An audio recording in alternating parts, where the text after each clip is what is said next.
Religion is for man. Man is not for religion. But in ancient India, man was ruled by religion.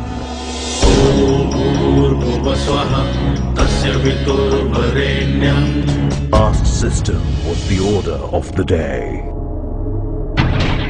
Brahmin, Kshatriya, Vaishya and Shudra.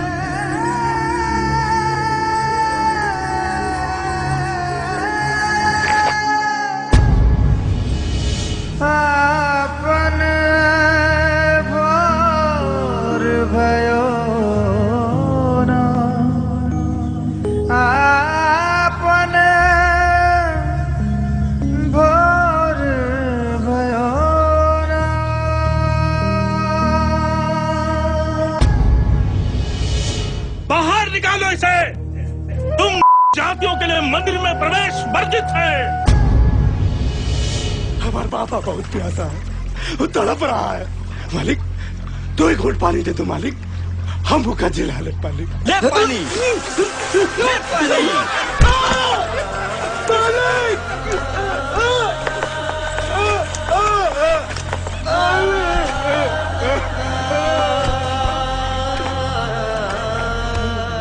जरूर हम लोग ने पिछले जन्म में कोनो बहुत बड़ा पाप किए होंगे तो आज इतने बेबस और लाचार है।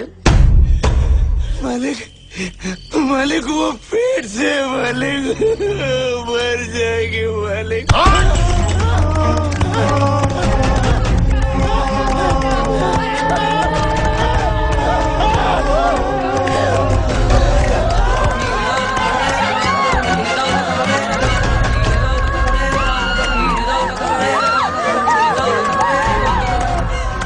क्या इसे?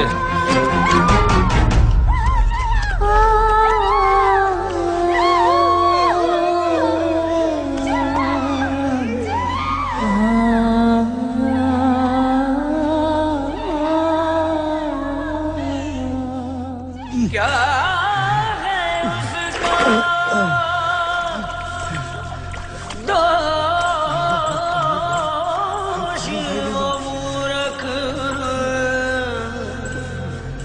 क्यों जन्मा इस जाति में। हम पैदा ही होते हैं मारे जाने के लिए।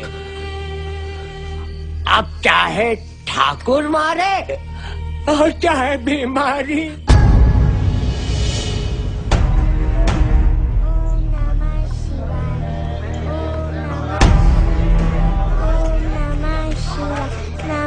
अछूत बालक, ओम नमः शिवाय का जाप एक शूद्र की जुबान से। अरे दुष्ट प्राणी, तूने अपने बालक को इतना भी नहीं समझाया कि महामंत्रों का जाप शूद्रों के लिए महापाप है। दया करो मालिक, मालिक दया करो। इस शूद्र बालक ने शिव जी के महामंत्र को दूषित कर दिया, घनघोर पाप किया। अब इस गांव को कोई नहीं बचा सकता। क्षमा करो प्रभु, क्षमा करो इस गांव को। त्राहिमाम, त्राहिमाम, त्राहिमाम।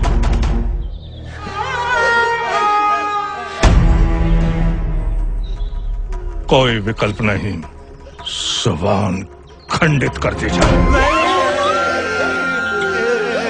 ऐसा मत करना मालिक। मालिक, हम शूद्रल की जान ले लो मालिक, हमारे चलना को बंद मालिक।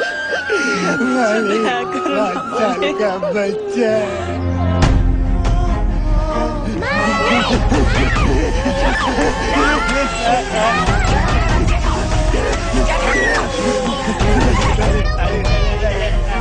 मेरा बच्चा।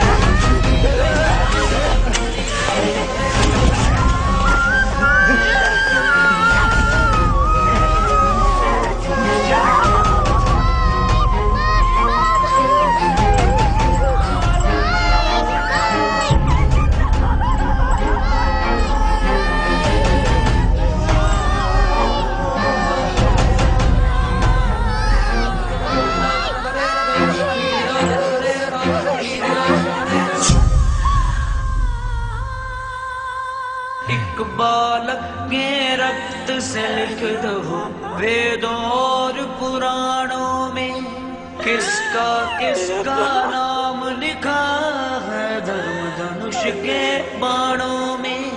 पूछो ये पापों की, पूछो ये पापों की रीत क्यों चले।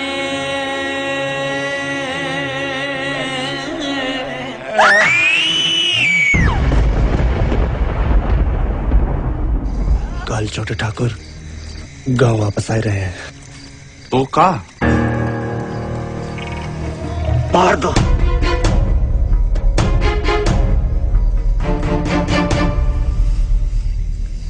पगलाए गए हो कहा तुम लोग? पगलाए हम नहीं गए माधव, पगलाए गए हैं वो लोग जो हम सुदर्शन का कीड़ा माटी समझे थे, जो समझे थे हमारी नसन में खून नहीं पानी दौड़त है। अब वो पानी लाल हो गया है, पगलाए गए नहीं है माधव, होश में आ गए हैं।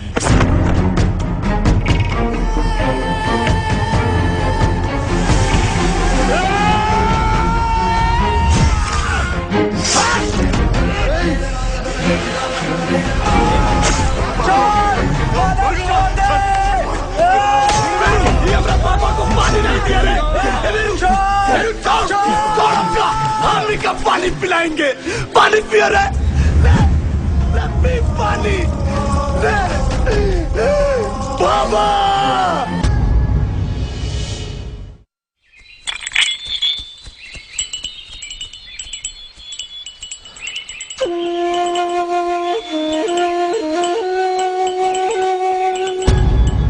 मुझे इस गांव में अब एक भी शूद्र जिंदा नहीं चाहिए। ये ऊंच नीच किस लिए, ये भेदभाव इसलिए।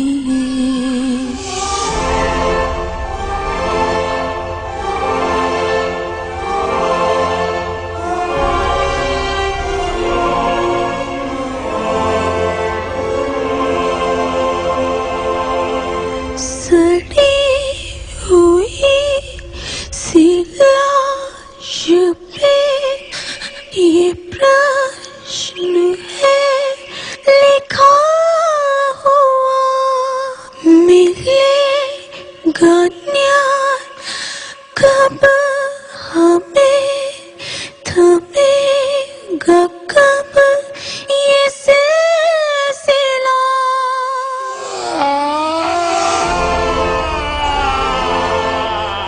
ये कहानी किसी एक गांव की नहीं, ये कहानी थी एक पूरे समाज की, उस समाज पर किए गए जुल्म की दास्तां थी, जो सिर्फ एक देश में नहीं बल्कि पूरी दुनिया में फैली हुई थी। इस अत्याचार के खिलाफ कई महापुरुषों का जन्म हुआ, जिनमें महान T Booker Washington, Abraham Lincoln, Martin Luther king, Nelson Mandela और हिंदुस्तान में एक युग पुरुष बाबा भीमराव अंबेडकर ने जन्म लिया, जिन्होंने आजादी की लड़ाई में क्रांतिकारियों के साथ कंधे से कंधा मिलाकर वीरों का साथ दिया। वर्षों तक चले इस महासंग्राम में अंततः विजय मिली, देश आजाद हो गया। इस आजाद देश का संविधान बाबा भीमराव अंबेडकर ने लिखा और इस समाज को उन कड़े नियमों की बेड़ी से आजाद कराया और ऐसे नियम बनाए जो उन्हें मुख्य धारा में ला सके। परंतु Their crime, drinking water from a public tap. Haryana के पानीपत में दबंगों ने एक दलित की जीभ काट डाली है। A Dalit who was raped and then burnt to death by two upper caste 17-year-olds. Odisha's Puri district warns scheduled castes from going no further than this wall. यहाँ दलित होना किसी गुनाह से कम नहीं। वर्षों से पूरी दुनिया में फैली हिंसा की मूल जड़ जाति व्यवस्था ही है। अपनी जाति सभ्यता को श्रेष्ठ साबित करने के लिए हिंसा और आतंकवाद का सहारा लेकर दूसरी जाति को नीचा दिखाने का षड्यंत्र मात्र है। यदि हम अब भी नहीं जागे तो न मानव बचेगा न धर्म। हम एक ही ईश्वर की संतान हैं। हम सब समान हैं। समानता की भावना ही शांति का मूल मंत्र है। सर्वश्रेष्ठ धर्म है मानव धर्म। कुछ भी बदलना है तो स्वयं को बदलो। हृदय परिवर्तन ही सामाजिक परिवर्तन ला सकता है।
The people of India, having solemnly resolved to constitute India into a sovereign, socialist, secular, democratic republic, give to ourselves this constitution. Constitution का इंट्रोडक्शन भारत के हर स्कूल जाने वाले बच्चे को मूल जुबानी याद है। उन 85 शब्दों में हमारी डेमोक्रेसी की आत्मा झलकती है। वो सारे शब्द हमारे पहले लॉ मिनिस्टर भीमराव अम्बेडकर ने बड़े ध्यान से चुने थे। सब जानते हैं उन्होंने हमारी कॉन्स्टिट्यूशन की रचना की थी। उन्होंने लाखों दलितों को जाति भेद के खिलाफ आवाज उठाना सिखाया था। उनका जीवन एक बहुत ही दिलचस्प कहानी है और उस कहानी की शुरुआत हुई थी सतारा के एक छोटे से स्कूल से।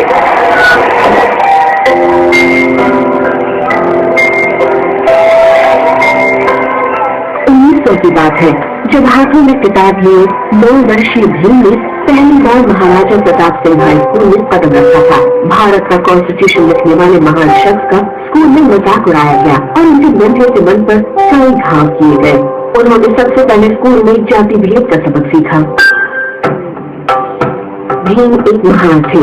महाराज छूतों का वो दल था जिनका काम था मरे हुए गाय बैलों को गांव से दूर ले जाना। वो हिंदू समाज की सबसे निचली जाति मानी जाती थी। उनका स्पष्ट दूर की बात है। उनकी आवाज और परछाइयों तक से लोग दूर भागते थे। स्कूल के ग्रामर टीचर्स ने छोटे भीमराव और उनके भाई को पढ़ाने से साफ इनकार कर दिया। कुछ टीचर्स पढ़ाने के लिए राजी हुए पर वो उन्हें बोरियों पर कोने में बिठाते थे जो खुद अपने घर बुलाते थे। उनका हर तरह से अपमान किया जाता था। जब उन्हें प्यास लगती तो उन्हें पियन का इंतजार करना पड़ता जो आकर उनके मुंह में पानी डालता। क्योंकि अछूतों को पानी यहाँ तक कि पानी का मटका भी छूने की इजाजत नहीं थी। और जिस दिन वो पीन नहीं आता था उन दोनों बेचारे भाइयों को पूरे दिन पानी की एक बूंद भी नसीब नहीं होती। नन्ही भीम ने स्कूल में मन लगाकर पढ़ाई की।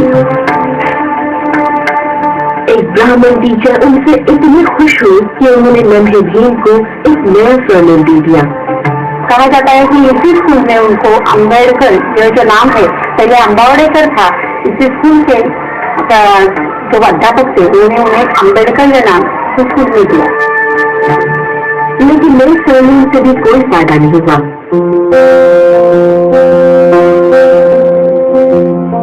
जब अम्बेडकर जी का परिवार मुंबई आया तो हाई स्कूल में छोटे भीम को एडमिशन तो दिया लेकिन संस्कृत सीखने की इजाजत नहीं दी। उनका मानना था कि अछूत के पढ़ने से महान वेद अपवित्र हो जाएंगे, इसलिए उन्हें मजबूरन कौशल भाषा सीखनी पड़ी।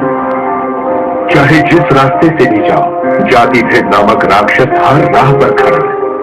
इस राक्षस को मारे बिना ना राजनीति में सुधार आ सकता है और ना ही देश की उन्नति हो सकती है। सन 1960 में डॉक्टर भीमराव अंबेडकर अपने समुदाय के पहले शख्स थे जिन्होंने एल्फिंस्टन हाई स्कूल से मैट्रिक पास की थी। उन्होंने सबको चौंका दिया था और फिर चौंकाने का सिलसिला जारी रखा। बड़ौदा के राजा से स्कॉलरशिप मिलने के बाद अंबेडकर बाकी नौजवानों की तरह इंग्लैंड के लिए रवाना नहीं हुए। उन्होंने अपनी आगे की पढ़ाई के लिए अमेरिका को चुना, जहाँ ना था कोई भेदभाव और थी आजादी। कोलंबिया यूनिवर्सिटी में अंबेडकर जी को बिल्कुल नई दुनिया दिखाई, एक ऐसी दुनिया जिसमें कोई ऊंच नीच नहीं थी।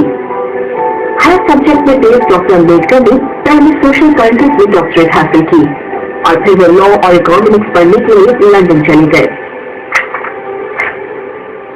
उन्होंने आगे जाकर 50 से भी ज्यादा किताबें लिखी। कास्ट उनका फेवरेट सब्जेक्ट था, लेकिन उन्होंने इकोनॉमिक्स और लॉ पर भी कई किताबें लिखी और पार्टीशन को सपोर्ट करने वाली भी एक किताब लिखी थी जिस पर कई उंगलियां उठी थी।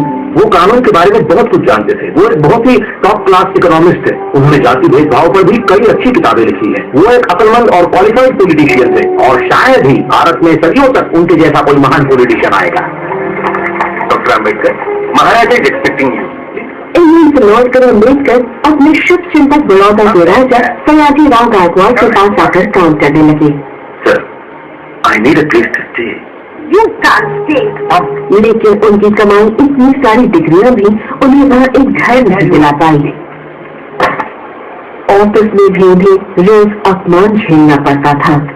Look here, you might be a senior officer, but you can't touch this water। उनके चेहरे पर तेज दिखता था इंटेलिजेंस का। बड़े आत्मविश्वास के साथ वो छोटे से ऑफिस में जाते। उनके साथ काम करने वाले मामूली से क्लर्क थे, ऊंची जाति के। उन्होंने उनसे कहा कि तुम उस मटके से पानी नहीं पी सकते जिससे हम पीते हैं। यहीं से उन्होंने बगावत करना शुरू कर दिया। उन्होंने कहा, नहीं देखो, मैं उसी मटके से पानी पीऊंगा। सन 1917 में डॉक्टर अंबेडकर फिर से मुंबई आए और अपनी पत्नी रमाबाई के साथ 2 कमरों की चौल में रहने लगी। स्वराज मूवमेंट जोर पकड़ रहा था, लेकिन वो उससे प्रभावित नहीं हुए थे। उनकी अपनी अलग और मजबूत सोच थी। वो अपने विचार अपने अखबार मूवनायक में लिखते थे, जिसे उन्होंने 1920 में शुरू किया था। उनका स्वराज के बारे में कहना था, जिस स्वराज में समाज के दुखियारों को मूल अधिकार नहीं दिए जाएंगे, वो उनके लिए स्वराज होगा ही नहीं। वो तो उनके लिए नई किस्म की गुलामी होगी।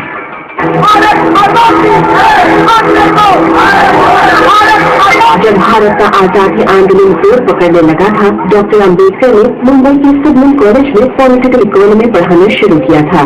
पहले उनसे दूर रहने वाले ब्राह्मण स्टूडेंट उनके लेक्चर सुनने के बाद जिंदगी भर के लिए उन्हें अपना गुरु मानने लगे। कॉलेज में तभी उनकी तस्वीर देखकर अंदाजा लगाया जा सकता है कि उनका व्यक्तित्व कितना प्रभावशाली था। 1923 में अम्बेडकर जी ने मुंबई हाई कोर्ट में अपनी लॉ प्रैक्टिस शुरू की थी, लेकिन बहुत अच्छे वकील होने के बावजूद उन्हें अछूत होने की वजह से ज्यादा केसेस नहीं मिलते थे। उन्होंने ठान ली थी कि वो दलितों पर से अछूत होने का धब्बा हटा कर ही रहेंगे।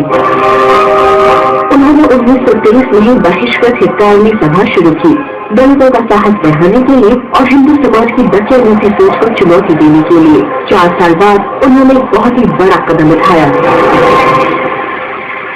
उस समय महाराष्ट्र के महाड में पानी के तालाब को हिंदू, मुस्लिम, गाय बैल सभी इस्तेमाल कर सकते थे, सिवाय बहिष्कृत यानी दलितों के। भीमराव कुछ ऐसा करने निकल पड़े जिससे पूरा हिंदू समाज गुस्से से आग बबूला हो गया। हमें हमारा आत्मसम्मान चाहिए, ये नारा लगाते हुए वो हजारों दलितों को महाड के पानी के तालाब के पास ले गए। उन्होंने पानी को छुआ और फिर पिया भी, फिर बाकी दलितों ने भी वही किया।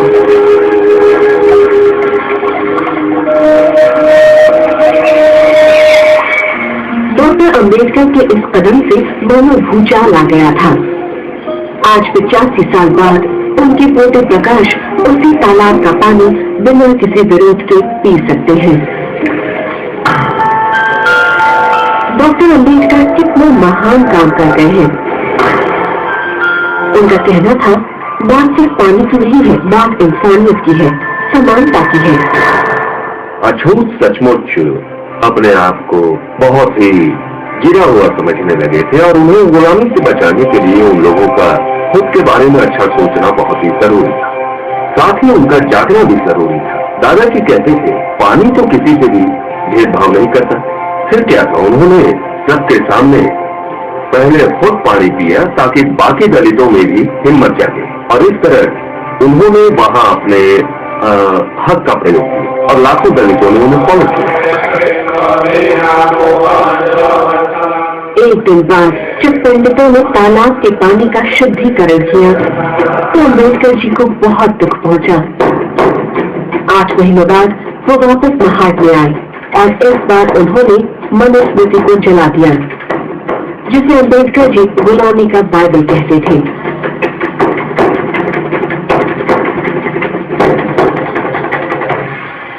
डॉक्टर बाबा साहेब अम्बेडकर जी का भेदभाव मिटाओ आंदोलन तेजी से जोर पकड़ रहा था। उनका अगला निशाना था नासिक का काला राम मंदिर। 1930 में अम्बेडकर जी और उनके साथी मंदिर के गेट के सामने खड़े हो गए थे। उनकी मांग थी कि दलितों को भी मंदिर में प्रवेश मिलना चाहिए। उनके इस आंदोलन में दलितों पर बहुत लाठियां बरसाई गई। कई दलित बुरी तरह घायल हुए। इस घटना के बाद बाबा साहेब का हिंदुत्व से भरोसा बिल्कुल उठ गया। मैं हिंदू पैदा तो हुआ था, लेकिन मैं ये प्रण लेता हूँ कि मैं मरते वक्त हिंदू नहीं रहूंगा। 20 साल बाद उन्होंने अपना ये प्रण पूरा किया।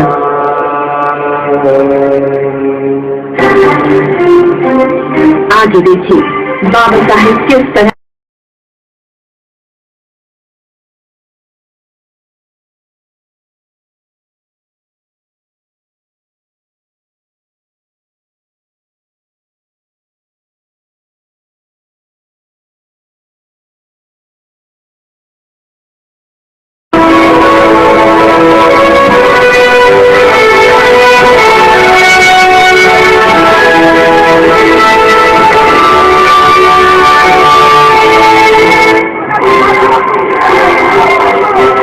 डॉक्टर भीमराव अम्बेडकर उस मुकाम पर पहुंच गए थे जहां उनकी आवाज को कोई अनुसरण नहीं कर सकता था। आजादी के लिए लड़ने के साथ साथ वो दलितों के लिए भी लड़ रहे थे। वो चाहते थे उन्हें भी सही मायने में आजादी मिले। वो पॉलिटिक्स में उन्हें एक जगह देना चाहते थे। डॉक्टर अम्बेडकर ने लंदन के राउंड टेबल कॉन्फ्रेंस के इन्विटेशन को एक्सेप्ट कर लिया था। उनकी इस बात से कांग्रेस बहुत नाराज हो गई थी और उन्हें ब्रिटिश के हाथों की कठपुतली कह रही थी। इस मुद्दे पर बातचीत करने के लिए दो महान नेता गांधी जी और अम्बेडकर जी एक दूसरे से मिले। उनका उद्देश्य एक था, लेकिन उनके तरीके अलग थे। अम्बेडकर ज्यादा खुले विचारों के थे, ज्यादा बोल्ड थे। वो दलितों को हिंदुत्व से बाहर ले जाना चाहते थे। गांधी जी को लगा कि छुआछूत को मिटाने से, दलितों को ज्यादा राजनैतिक सुविधाएं देने से वो हिंदुत्व को बचा सकते हैं। पर उनमें थोड़ी अनबन के बावजूद उन दोनों का लक्ष्य एक ही था। ब्रिटिश ने 1932 में दलितों के कम्युनल अवार्ड की घोषणा की। उन्होंने माइनॉरिटी को अलग से अपना लीडर चुनने का हक दिया। गांधी जी इस बात से नाराज थे और उन्होंने इसका विरोध करने के लिए पुणे यरवड़ा जेल में आखिरी सांस तक भूख हड़ताल करने की घोषणा कर दी। भूख हड़ताल की वजह से गांधी जी बहुत कमजोर होते जा रहे थे और लोग अम्बेडकर जी की निंदा करने लगे थे। तो उन्होंने कहा ओके, हम समझौता करेंगे और इस तरह दोनों ने आपस में बातचीत की और फाइनली पूना पैक्ट साइन किया गया। सब ठीक हो गया। पर ये बात भी सच है कि गांधी जी अम्बेडकर जी का दर्द समझते थे और इसमें कोई शक नहीं कि अम्बेडकर जी भी गांधी जी की पीड़ा समझते थे। गांधी जी ने कहा था, और ये मेरी फिल्म में भी है, तुम तो दलित पैदा हुए हो पर मैं अपनी मर्जी से दलित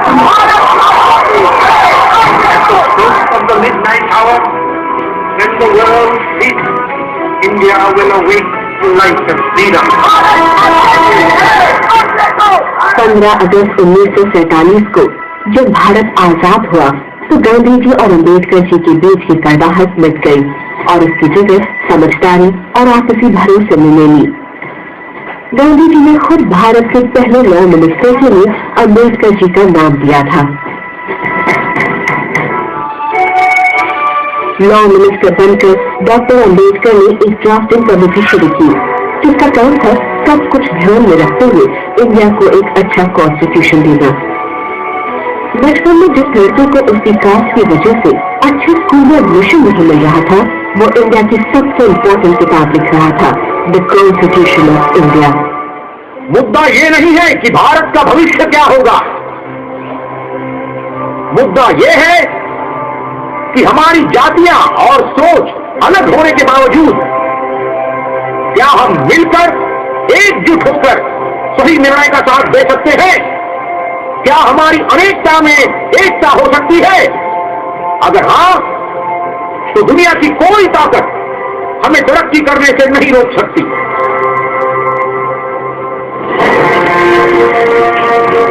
26 नवंबर 1949 को इंडिया को उसका कॉन्स्टिट्यूशन मिल गया। हमारे कॉन्स्टिट्यूशन में बाबा साहेब भीमराव का लोकतंत्रता पर विश्वास और जाति भेदभाव से नफरत छलकती है। हमारा कॉन्स्टिट्यूशन दुनिया में सबसे अच्छा माना जाता है और इसने भारत में छुआछूत को हमेशा के लिए बैन कर दिया। न्याय, आजादी और बराबरी हर भारतीय का जन्मसिद्ध अधिकार बन गया था।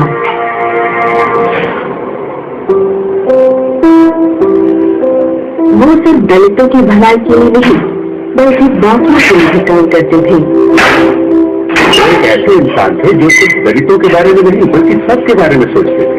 उन्होंने मजदूरों के लिए जो 1942 में किया था, अब आप उसे ही देख लीजिए। उन्होंने सभी मजदूरों का वेतन बढ़ाने की बात की थी, सभी मजदूरों को अच्छा रहन सहन देने की मांग की थी। जब वो औरतों के लिए मैटरनिटी लीव मांग रहे थे तो सभी औरतों के लिए मांग रहे थे, सिर्फ दलित औरतों के लिए नहीं। तो मेरे कहने का मतलब ये है कि वो एक बहुत ही नेक इंसान थे और सभी की भलाई के लिए सोचते थे।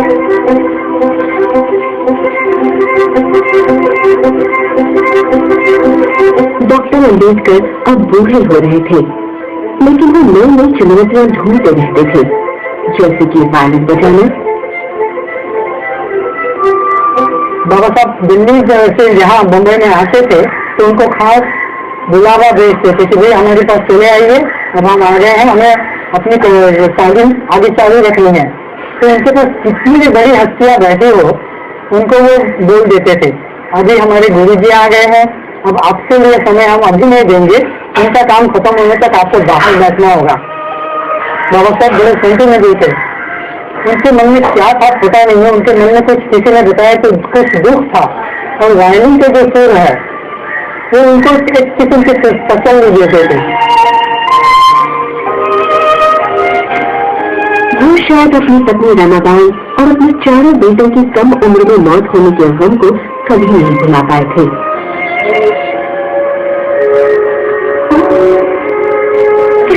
उन्नीस 1948 में 57 साल की उम्र में उन्होंने दोबारा शादी की। उनकी पत्नी डॉक्टर शारदा कबीर एक ब्राह्मण थी। न्यूयॉर्क टाइम्स ने शादी को अमीर और गरीब की शादी से ज्यादा महत्वपूर्ण कहा था।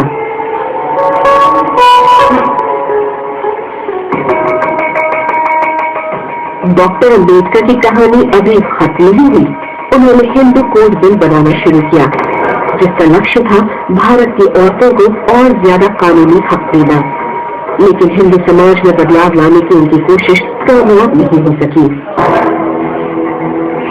बिल को लेकर विवाद छिड़ गया और प्रधानमंत्री नेहरू ने बिल को पास नहीं किया।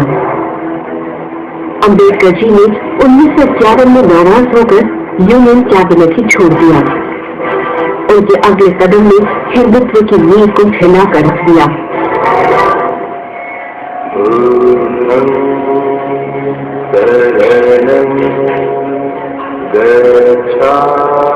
14 अक्टूबर 1956 को डॉक्टर अम्बेडकर अपनी पत्नी के साथ नागपुर की दीक्षा भूमि पर पहुंचे।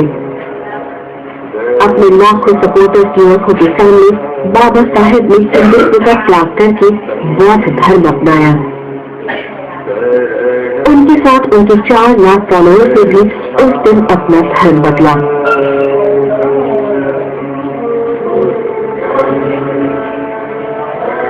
दो महीने बाद 65 साल की उम्र में बाबा साहेब का देहांत हो गया।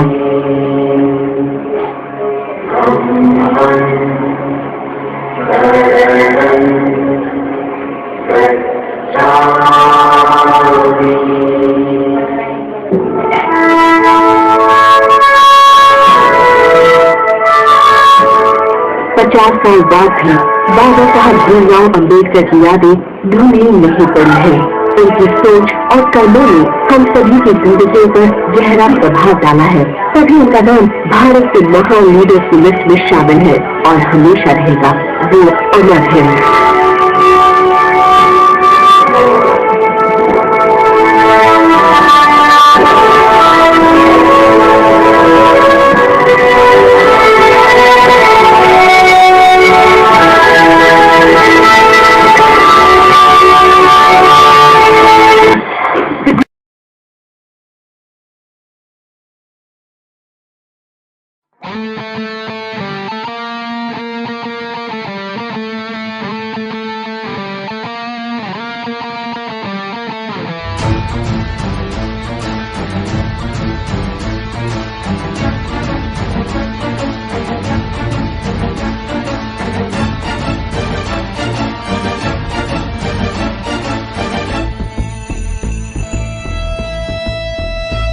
ये धर्म मानव सेवा का जो है बड़ा हर धर्म से,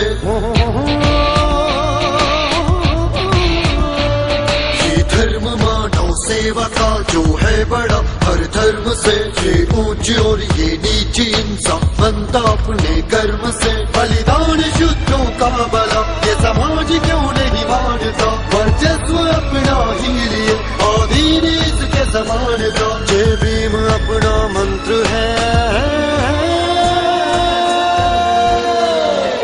हमें गर्व है हम शुद्ध है, हमें गर्व है हम शुद्ध है, हमें गर्व है, हमें गर्व है हम शुद्ध है, हमें गर्व है हम शुद्ध है, हमें गर्व है।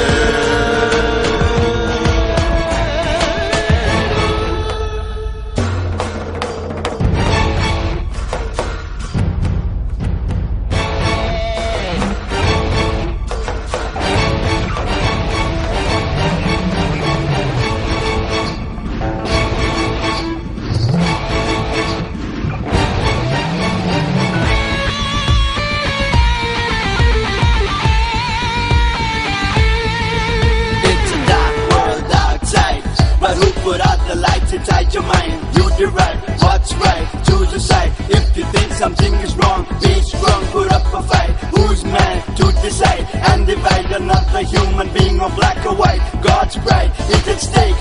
It's time we realize that in spite the fact that we ain't animals, why act like cannibals? ये रुद्र रूप शुद्र का हुकार बढ़ रहा है आज विचित्र भेदभाव से क्यों बनाए जात पर शोषण से त्रस्त है हुआ वो आज इतना क्रुद्ध है। हो रहा है एकजुट ये अस्मिता का युद्ध है मांस के ही हम बने है रगू में रक्त लाल। क्या है ऊंच क्या है नीच पूछता यही सवाल, घोर का बिल्कुल बचा ढल रही ये शाम है। बौद्ध को नमन मेरा भीम को प्रणाम है।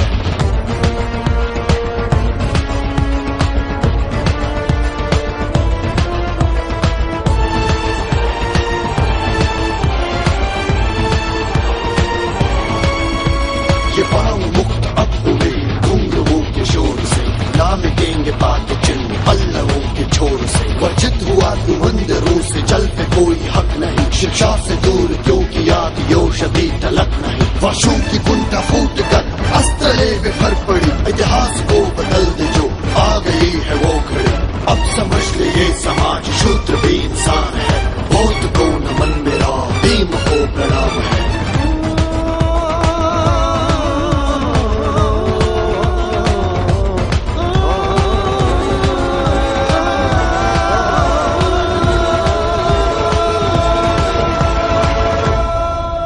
हे वाल्मीकि ने रच दिया वो रामायण है वंदिता। उत्कृष्ट दोहे कबीर के, रविदास संतों के पिता। हरियार शाहू ज्योतिबा है शूद्रों की एक दासता है। चल रही जो अब तलक वो बिरसा मुंडा की चिता। जय भीम अपना द्रविड़ा मंत्र है। हमें गर्व है हम शुद्ध है, हमें गर्व है हम शुद्ध है, हमें गर्व है। हमें गर्व है हम शुद्ध है, हमें गर्व है हम शुद्ध है, हमें गर्व है।